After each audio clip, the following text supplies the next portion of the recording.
Hello, everybody. Welcome to the Buttonless Podcast, coming at you live from Beating Dreams in Dallas, Texas, featuring Allison and Heather. During this broadcast, we will delve into the stories of famous gemstones past and present, looking to amuse, delight, and possibly disturb you. We, of course, record live weekly, and those of you here are part of that live broadcast. We invite you to always join in that online conversation every Wednesday at 7:30-ish. I know it's 7:52. Central Time on Twitch, Facebook, and YouTube. Just a warning, sometimes we get a little spicy. Please be aware that the following broadcast may contain mature content. Thank you for supporting small businesses. And we hope that you enjoy our show. So welcome to the Button List. I have no idea what episode this is, but this is... Episode Opal. Episode Opal. Per Corvus's request, we are doing an Opal episode because we've been focusing on diamonds for the past several weeks, and apparently Corvus felt that opals were not getting enough love. Because they weren't. They weren't. They really were not. They were underloved. So we're going to try and fix that tonight. So our gemstone of the moment is the Burning of Troy Opal. So let's start with the facts, like what we actually know or think we know about the Burning of Troy Opal. So the Burning of Troy Opal is widely reported historically to be have been at least 700 carats. That, and we actually did some research. Heather did some research. I'll go into how we came up with this. But that's basically the size of a hockey puck, which was also referred to by me as an angry English muffin. That's true, yes. So polite and content English muffins are not the right size. No, just angry English muffins. Yes. So 700 carats, again, not small. Opals don't weigh anything. Opals don't weigh very much. So 700 carats of, like, if you were to take and that's actually something that I should have had you research. Like, if you were to take 700 carats of opal versus 700 carats of diamond, like, what would be the difference in volume? And it would be very different. Yes. From diamond to opal, sapphire, anything like that. Absolutely.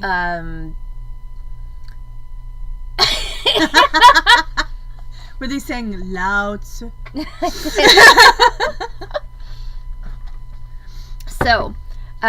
anyway, the Burning of Troy Opal was very large. It was reportedly given from Napoleon Bonaparte to his Empress Josephine during the time that they were married. It was called the Burning of Troy because of the vivid red color of the flash of the opal, and then also because Napoleon viewed Josephine as his Helen. So it was, she was his Helen of Troy, so it was the Troy Opal. There is, and we're gonna touch back on this later, but there is let's try this again. Unlike most of the gifts that Napoleon gave to Josephine, the opal is generally believed not to be a spoil of war. There's really no record as to how Napoleon acquired it.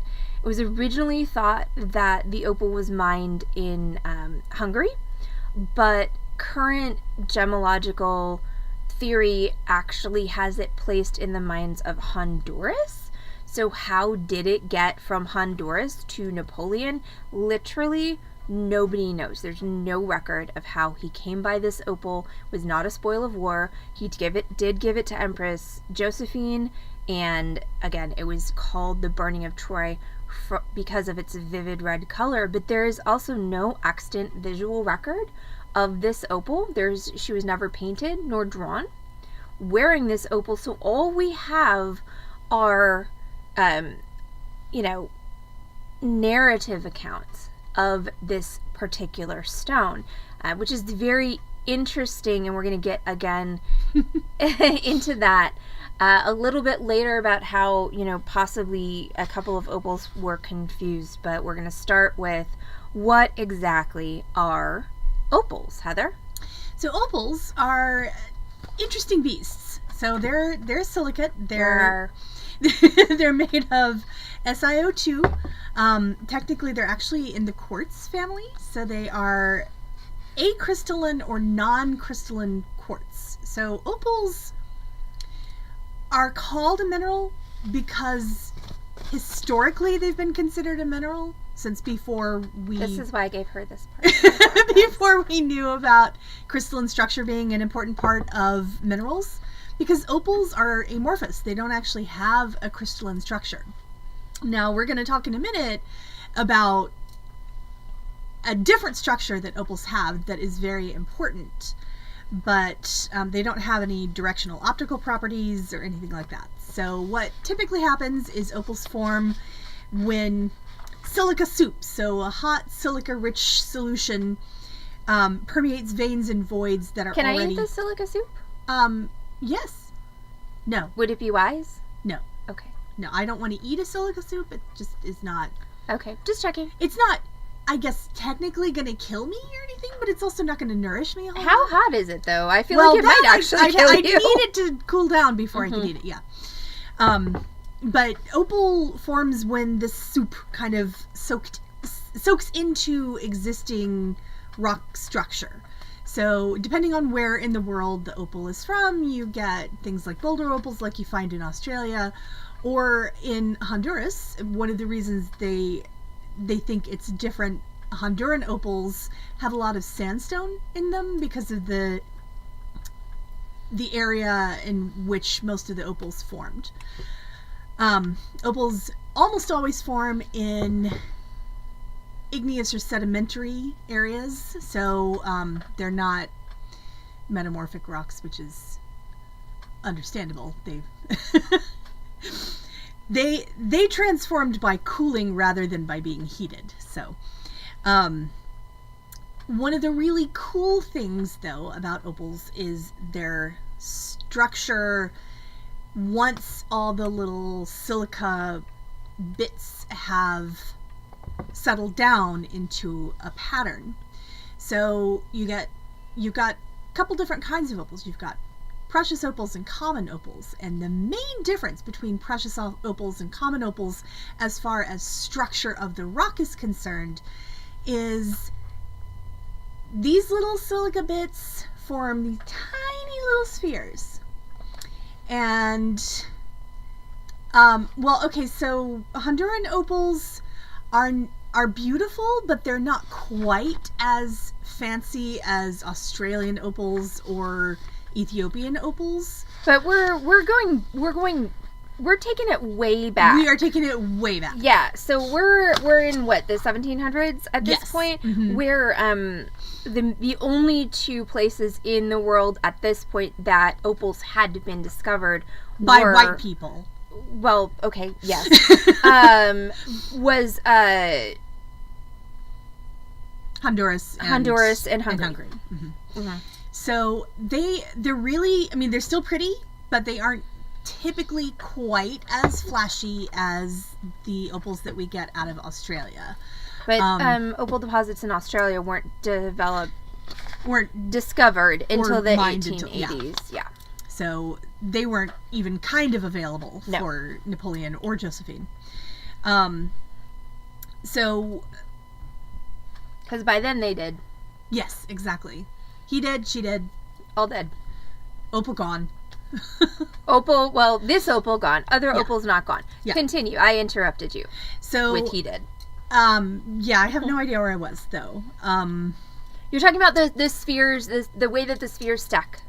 Yes, so if all goes well, then the silica makes these little spheres, and they're between 150 nanometers to about 300 nanometers.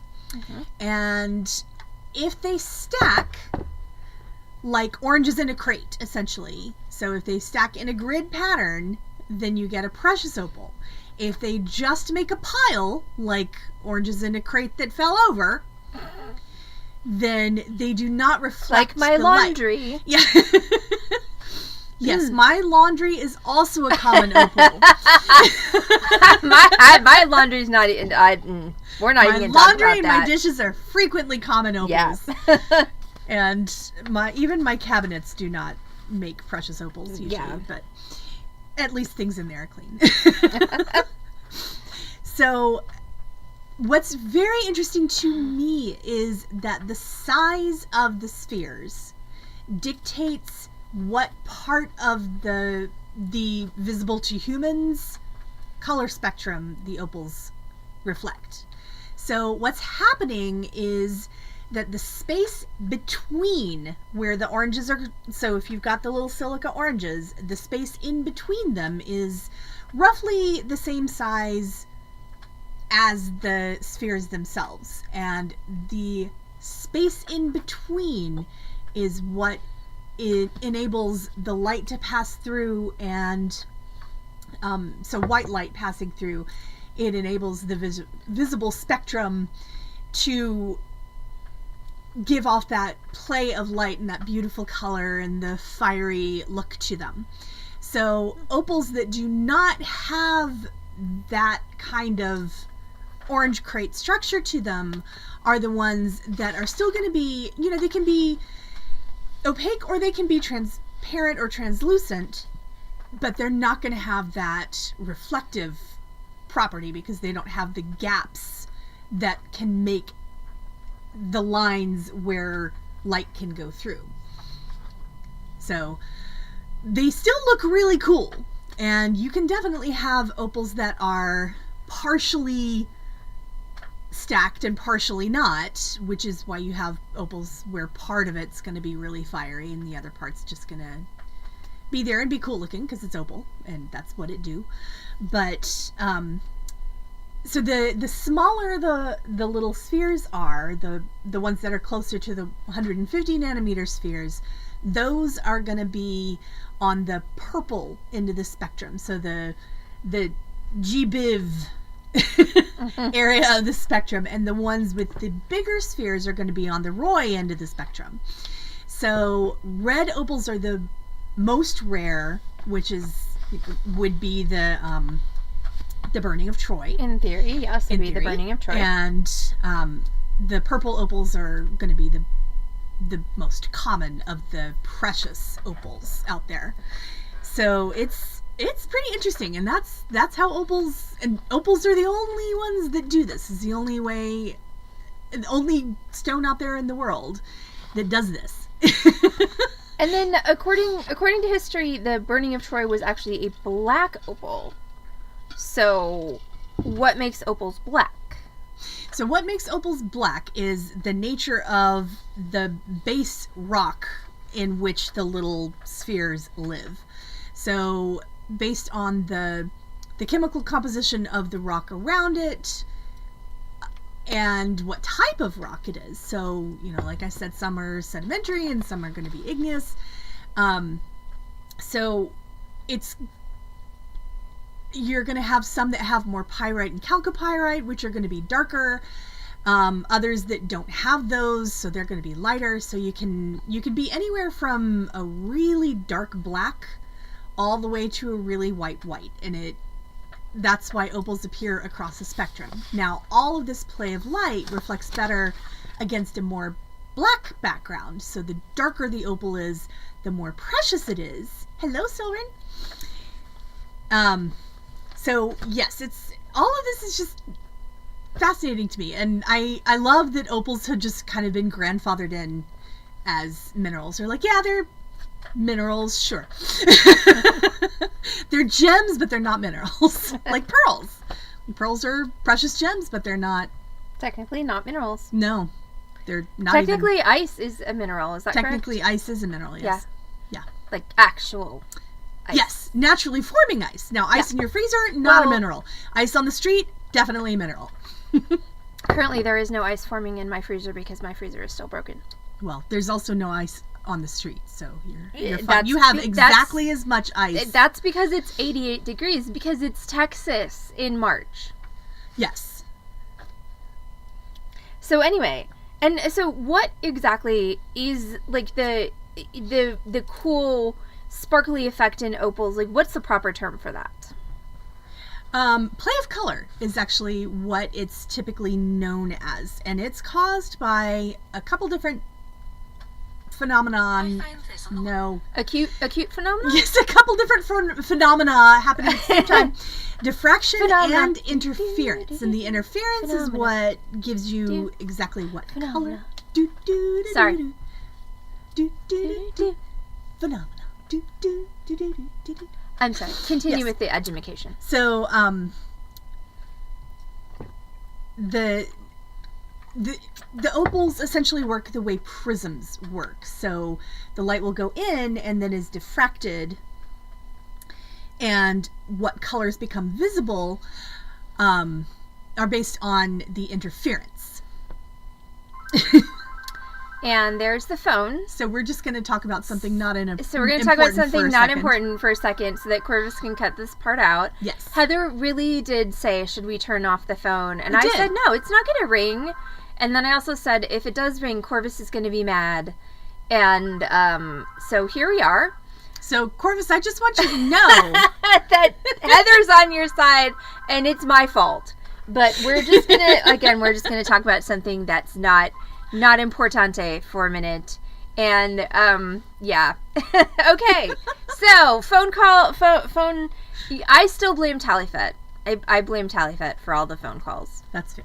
But totally phone done. So now continue, Heather.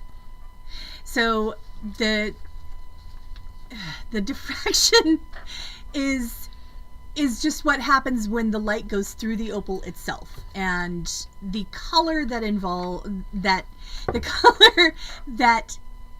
comes out of that has to do with the interference, like the size of the oranges, silica oranges.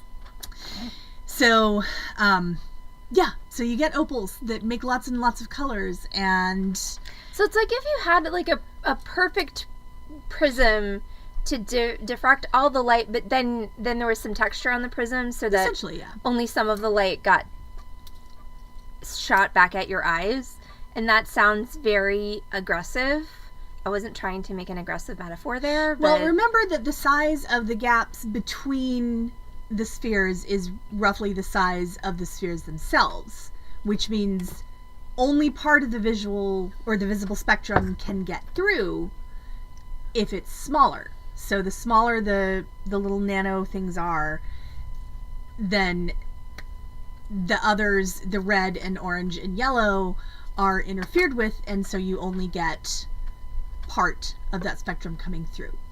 Okay, so it's almost more like a prism that has like selective, like black spots essentially on it. Essentially, yeah. So that only some colors get through. Yes, if the prism were not, well, part of why prisms work the way they do is because of their shape.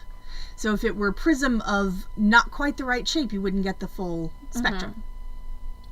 That's pretty cool. Yeah, opals are a prism of not quite the right exact shape, unless the little spheres are big enough. Mm-hmm. Very cool. Yeah, prisms are neat. Prisms are neat.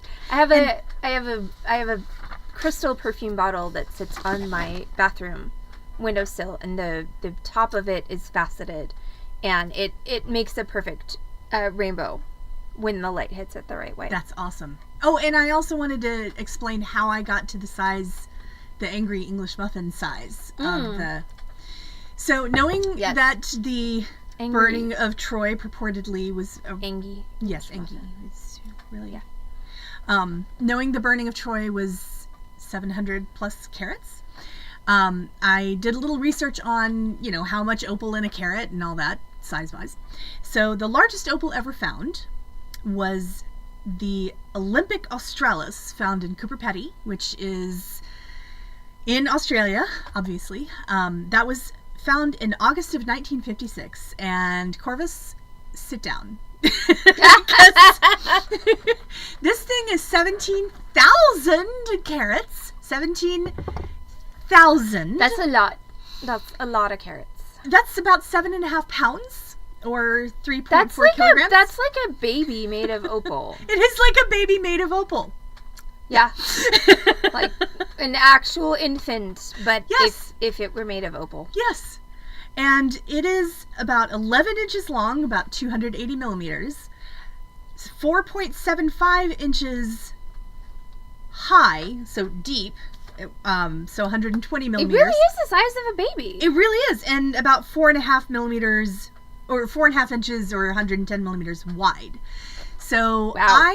what I did was I came up with the area, or the This is why I asked Heather to solve this problem, because there was algebra involved. yes. Literal algebra. So I came up with the volume of that opal, and then divided it by about divided by 700 essentially to get the size. And we decided, so the size is of the Troy Burning of Troy opal would be about 10 cubic inches. So whatever shape it was to make that you can make up in your own mind, but we came up with a hockey puck as a good visual aid, so you can figure that out. But yeah, that's what I did. I did maths, but Again, yes, an actual baby made of opal. This is why we have a Heather to do the maths, among other things. Yes. Okay, so let's talk for a minute about Empress Josephine. Let's do. Which I actually had no idea that she was such an interesting figure. So, first of all, her given name was Marie Joseph Rose Taché. And prior to her marriage to Napoleon, she went by Rose. So, Josephine is not actually even part of her name. Apparently, Napoleon started calling her Josephine because of her second name, Joseph. But prior to her marriage to Napoleon, she went by Rose. She was, when she wed Napoleon, she was 32 years old. She was a widow. She had 2 children from her previous marriage. She lost her husband in the Reign of Terror, which was the French Revolution. It was a resolution to get rid of royalty. It was a resolution to guillotine a lot of people.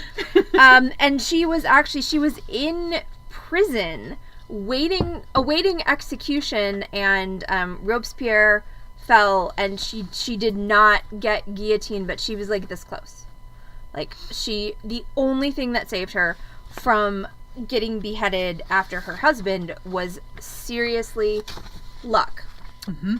And then she started putting her brain parts to work, which obviously she had plenty of those. Not just her brain parts. Yeah. So after the Reign of Terror, she was released from prison, and she set herself up in an apartment in Paris and commenced to make her own way in the world by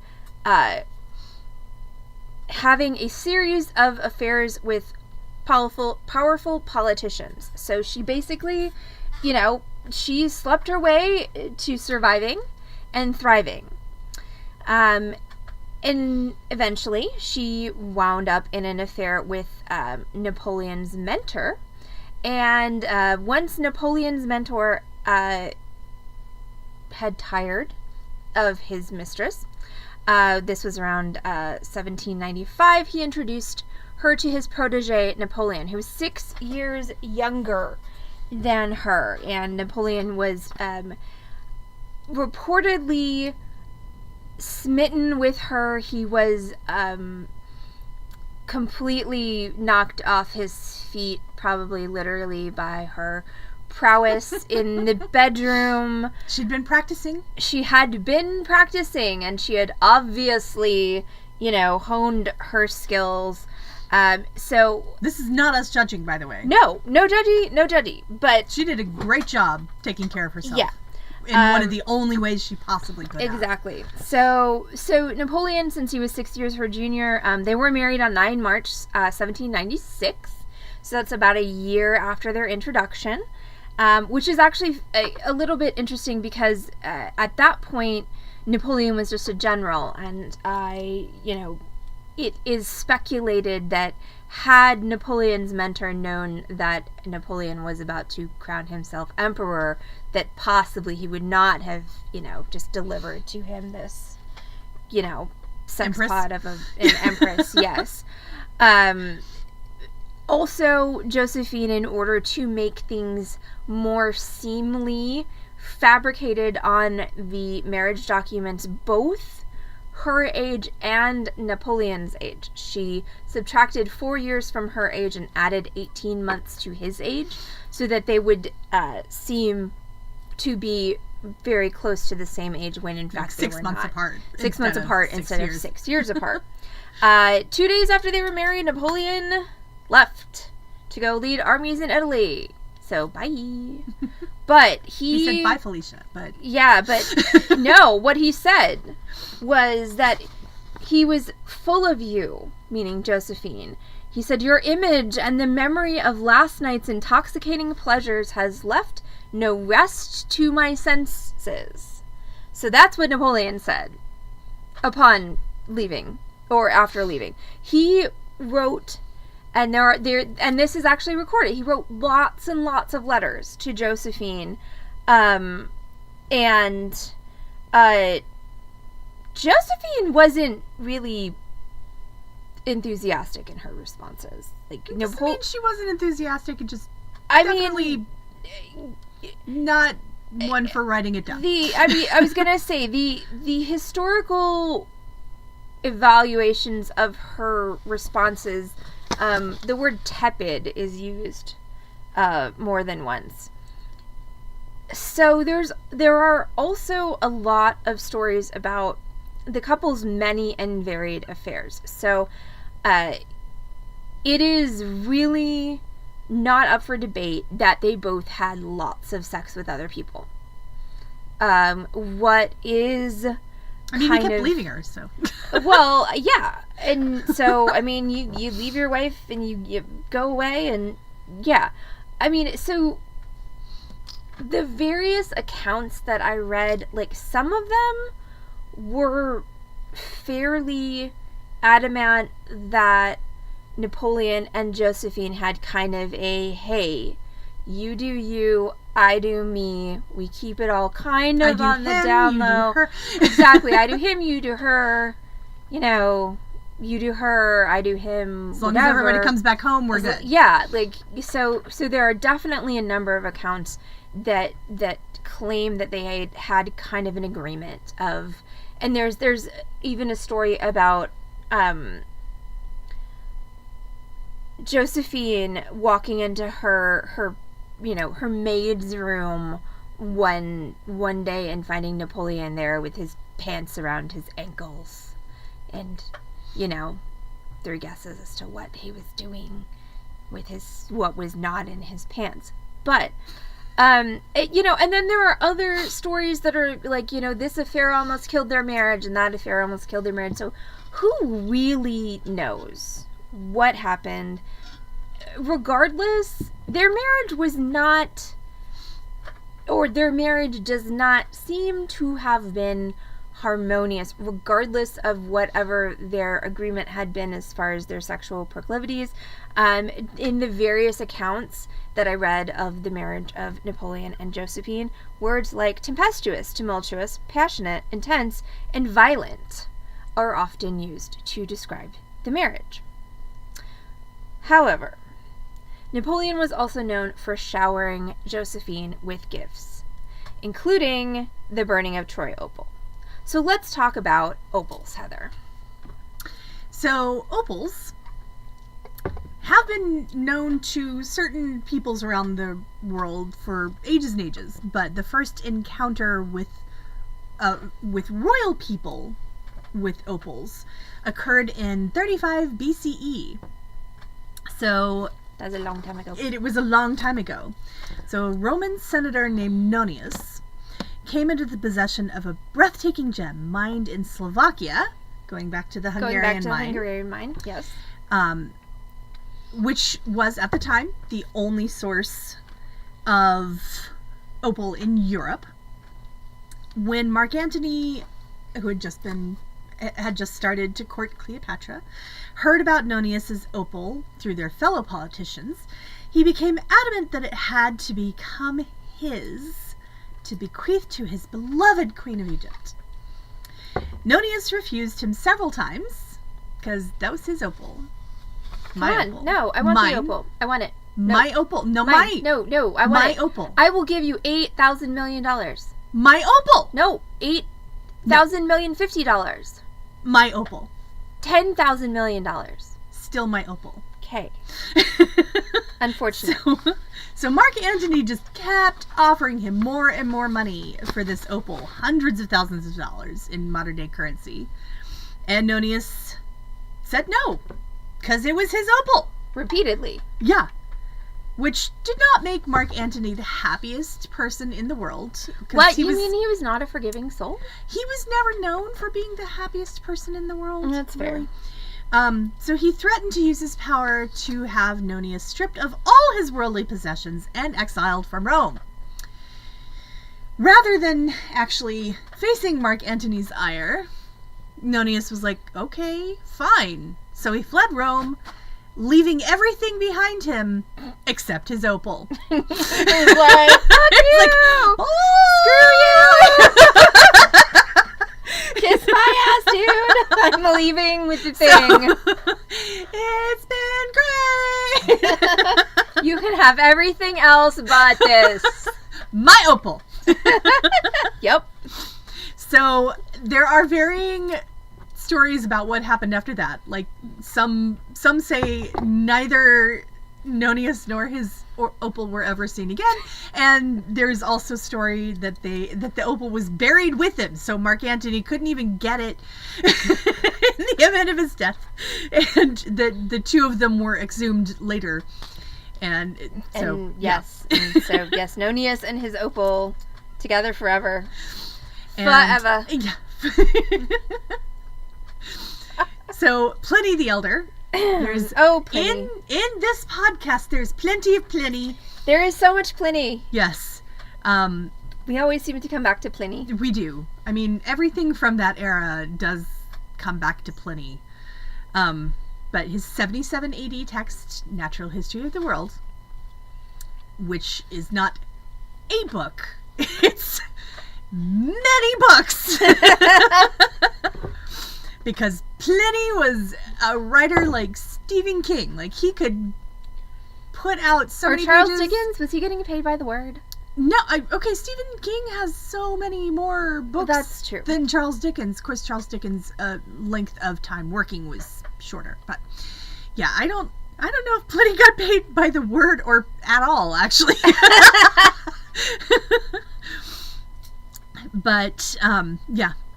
After this story, opals became intrinsically associated with royalty, which, as they should be. And so in the 13th century, an extraordinarily beautiful opal, which was called the orphanus, became the centerpiece of the Holy Roman Emperor's coronation crown.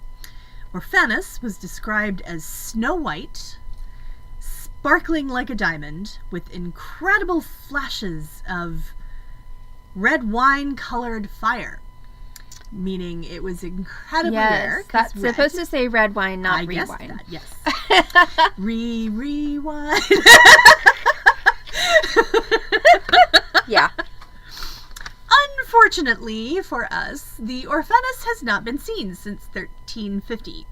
The coronation crown is now on display in Vienna with a sapphire, a really large sapphire, because, again, these opals that they were using, if they were, if it was a 70 carat opal, that was gigantic. So it would take like 300 carats of head sapphires. Size. Yeah. So Orphanus, it seems, has lived up to her name. She has no person nor home to belong to. Oh, so sad. No. So there are some people who have said that the Burning of Troy was the first named opal, but Allison found a whole bunch of other articles that listed other opals at least with 2 names. Yeah, including so the Orphanus was one, and the Harlequin opal which was from 1775, and those both predated the burning of Troy. So again, the burning of Troy Opal, there is no extant visual record of this opal even existing. So there are a number, like I said, of verbal accounts, written accounts, and they're all close enough that we can be fairly certain that this gem did exist, but there's no picture of it anywhere. Josephine did not even say, "Draw me in my opal like one of your French girls." She did not. Because she wasn't actually a French girl. Right. And there's no record of how Napoleon acquired it. And again, mysterious, since we do think it was from Honduras. Yeah, so how did it get from Honduras to Napoleon? No clue.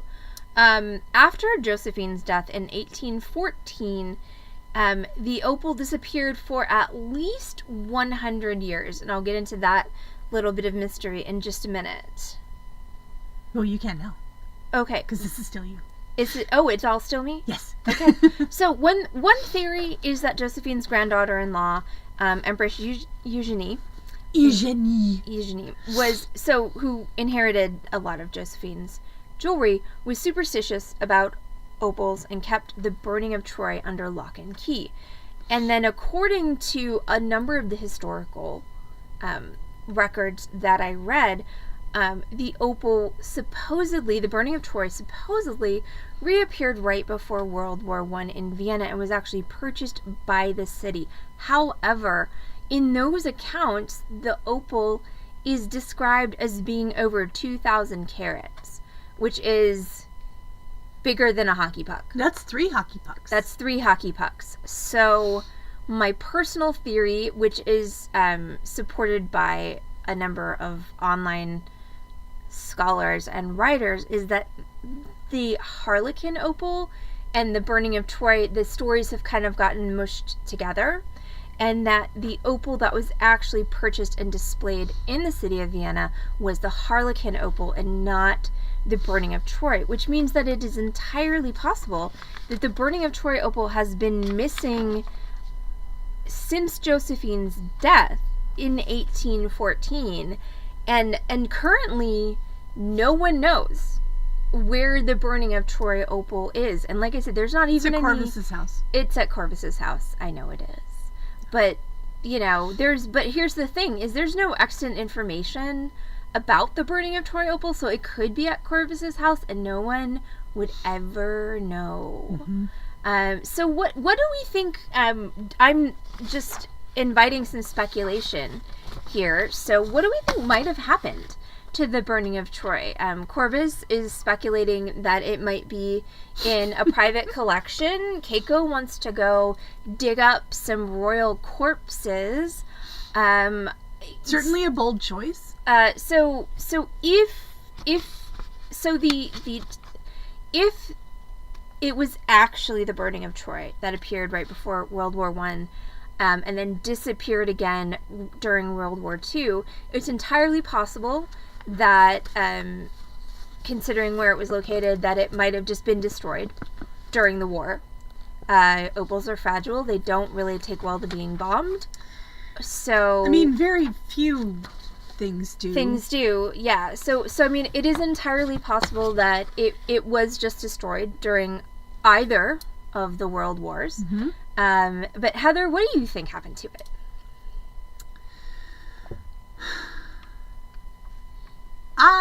So I'm going to make up a story, because... Yes, that's what I asked you to my do. best guess is probably destroyed during...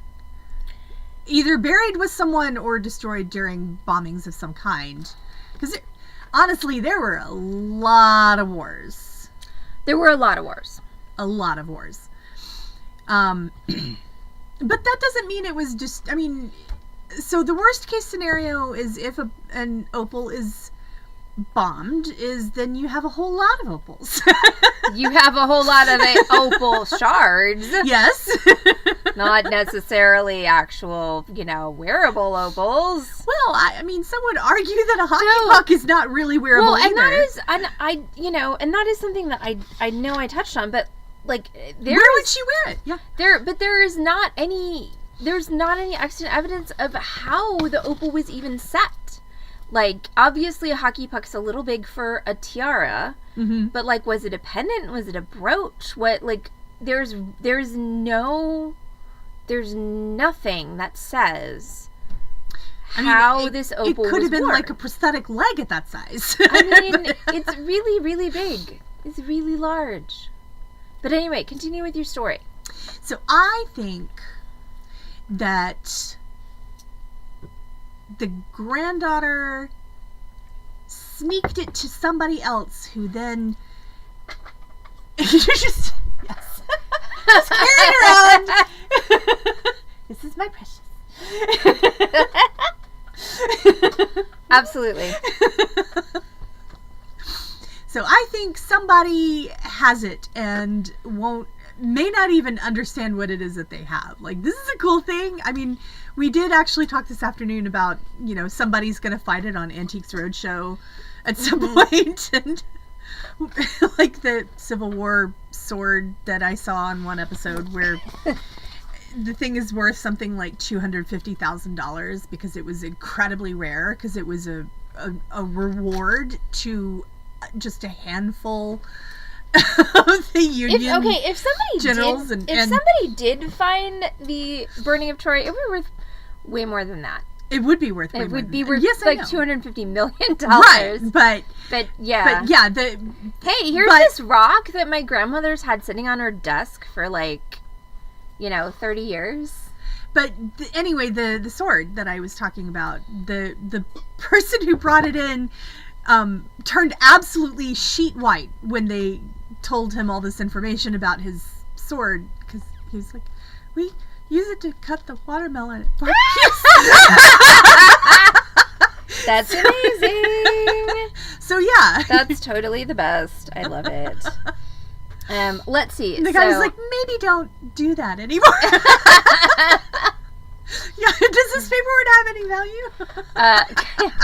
Yeah, so, all right, so I'm also kind of with Heather in that I think that the most likely theory is that it was destroyed during one of the world wars, but if it wasn't, I'm gonna go... Or it fell down the stairs, or, Yeah, I'm gonna go with Empress Eugenie's maid smuggled it out, and it has been secretly passed down through her family for generations, and it's kept in a special box, and none of them believe the story behind it because it can't possibly be true. Yeah, but every once a year, everyone opens up the box and gets to look at it, and then the box gets closed and put back in this safe place. Which, since this is Empress Eugenie's maid's family, is not a safe deposit box. It's probably the cupboard under the stairs. Yeah, in a shoebox. Yeah. So, in a shoebox. Oh my God. Probably with other treasures. That's a funny Deborah Goodall story, actually. Oh, that is a funny Deborah Goodall story. So that's, yeah. So you can all create your own theories about what happened to the Burning of Troy Opal, but it has not been it hasn't been verifiably seen for a really long time, but it hasn't been verifiably seen. Yes. According to history, Granny's story is hilarious about this thing. Josephine. Whatever. Oh my God, Mom, are you kidding me? What is this thing? What is this rock? Really? Seriously? I mean, it's cool and all, but it's plastic. It doesn't weigh anything. Exactly.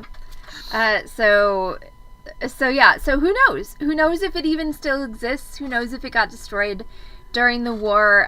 But yeah, it is. It has not appeared in the public eye since World War II, and as previously stated, it might have even... Yeah, even at that point. At that point, it might not have even been the Burning of Troy. It might have been the Harlequin Opal, which has also disappeared. By the way, all of these opal, the Harlequin has disappeared, the Burning of Troy has disappeared, and then the Orphan. What's it called? Orphan, whatever.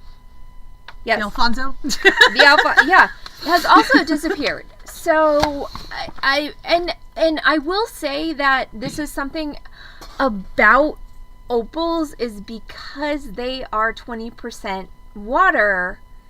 They are very fragile and sometimes will literally just crumble. Yes.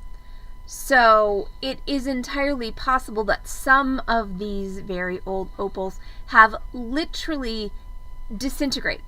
They no longer exist. No longer exist in any kind of actual cohesive form because of just the way that they're composed, which is, that the oranges crumbled. The oranges crumbled.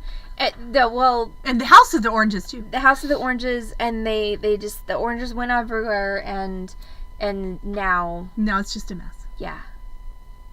So anyway, so that, folks, was the Burning of Troy Opal. So hopefully that was educational and interesting to you all, and don't forget to rate our podcast. So thank you so much for joining us for this week's episode of The Button List with Allison and Heather. You can catch The Button List weekly on Spotify, iTunes, and then you can watch the videos of the taping on YouTube. Yes, and again, don't forget to rate us on all of those platforms. That really helps us get out to a wider audience. You can also watch our complimentary tutorials live every Wednesday and Friday at 6 p.m. Central on Facebook, YouTube, and twitch.tv/Beating Dreams. So I think that's it for us tonight. Good night, everyone. Wait, no, where's my cursor? Ah! Ha!